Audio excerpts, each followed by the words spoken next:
The foundation seeks to improve health status in the community because that was what our charge was in the creation of the foundation in 1994 with the sale of Rapides Hospital. So improving public health, using those proceeds, holding them in trust, protecting that corpus, growing that investment capability over time, with the whole goal of just improving community health throughout the region. In order to make an impact on health, we realized that it would take more than health care. Certainly that's important, it's essential, but to actually change the health of a community or a population, you have to address the drivers of health or the determinants of health. We have not focused on quick, short-term type of needs or wins. It's really been more strategic and really trying to address much broader issues that end up being generational.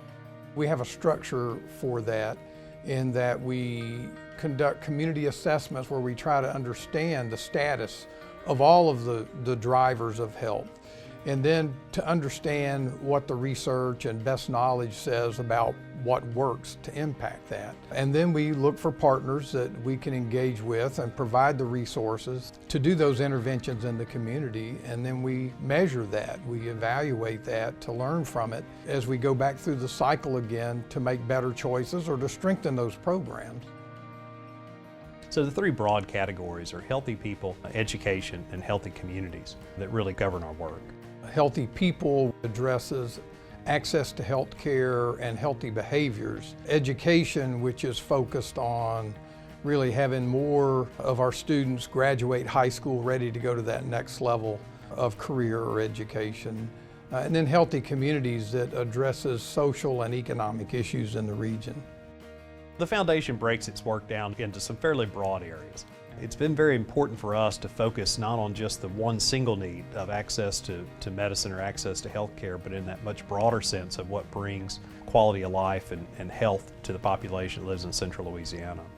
So for us, while we continue to fund access to care, medications, safety net services, we've also realized that to impact health and people living longer free of disease, that we had to address other issues, health behaviors, social determinants of health, and all of those require change in behavior over time and change in culture even.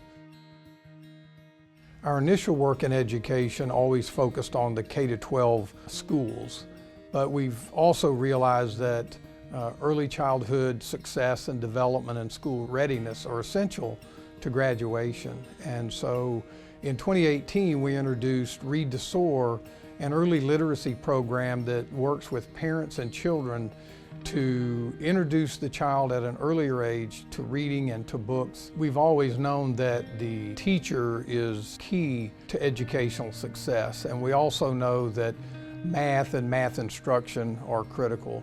And we've always seen that our scores seem to begin lagging in the middle school. So we were very fortunate this year, and we were happy that we were able to support the Orchard Foundation in developing and receiving a federal grant called CLIP, which will train up a cohort of middle school math and science teachers. We're proud to partner with the Central Louisiana Community and Technical College with this Manufacturing and Technology Center, which is really key to growing our workforce development in areas that will help us attract the business and industry in the manufacturing sector, which we've identified to be really the most valuable opportunity and most valuable return for this region of our state.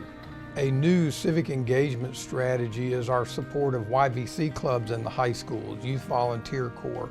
And these are clubs composed of the students who identify issues in their community, put together a volunteer opportunity, and they go out and do service with a nonprofit or some other project in their community. And we found that to be highly successful in just having the students understand more about how their community works and how they can contribute to the betterment of their community. As we learn more about what causes health and drives health, we learned that it's generational. And so that's why most of our grant making is multi-year, and many of our initiatives have been extended through multiple strategic planning eras.